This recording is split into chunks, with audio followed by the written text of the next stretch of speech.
السلام عليكم اخوتي، معكم رضا في فيديو جديد من سلسلة ملخصات ثانية بكالوريا، ومع ثالث ملخص مزوءة السياسة بمفاهيم ديالها بثلاثة. وعلى بركة الله نبداو الفيديو ديالنا.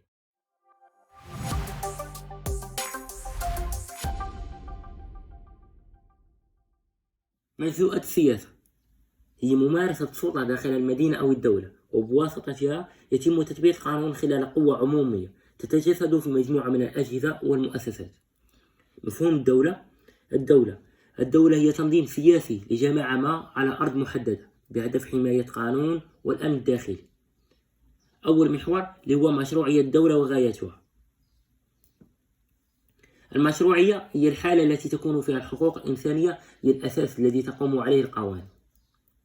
عندنا سبينوزا كيقول أن ليس الهدف من الدولة الاستبداد والخضوع، بل هدفها ضمان حقوق الإنسان وتوفير حرياتهم شريطة ألا يتصرفوا ضد سلطتها.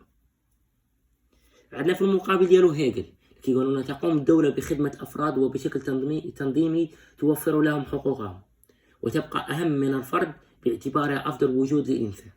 ثاني محور طبيعة السلطة السياسية. ماكيافيل على الحاكم أن يستخدم كل الوسائل للتغلب على خصومه وبلوغ غايته، وعليه أن يعرف كيف يخضع الناس لسلطته بالقانون والقوة معه.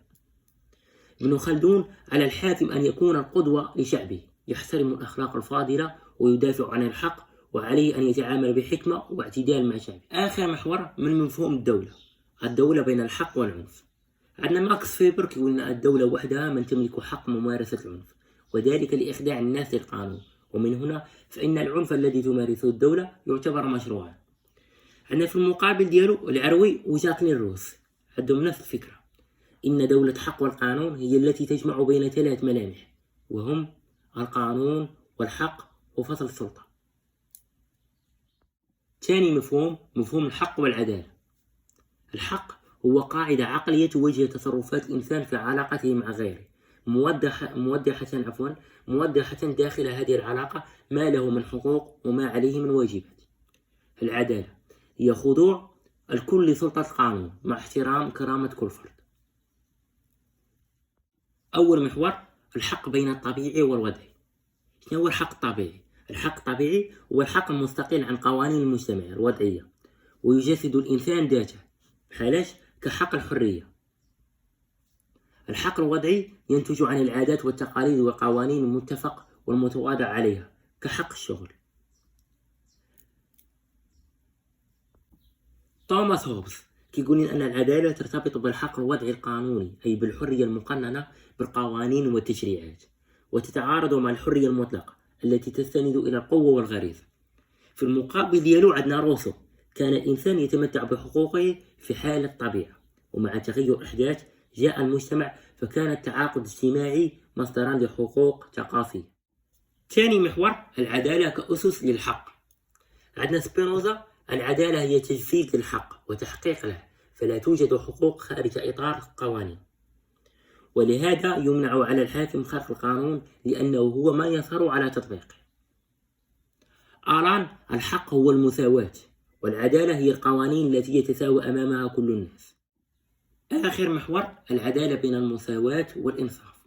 عندنا أرسطو العدالة والإنصاف متطابقان، إلا أن الإنصاف أفضل، إذ هو المصحح الأساسي لما يلحق العدالة من أخطاء ناتجة عن عمومية قوانينها.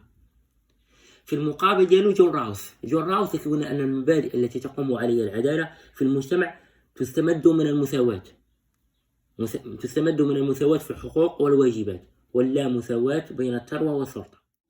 آخر مفهوم خاص غير بالشعب الأدبية، مفهوم العنف هو إفراط في استعمال قوة تجاه الغير والعالم الطبيعي لإخضاع الكل لإرادة الذات.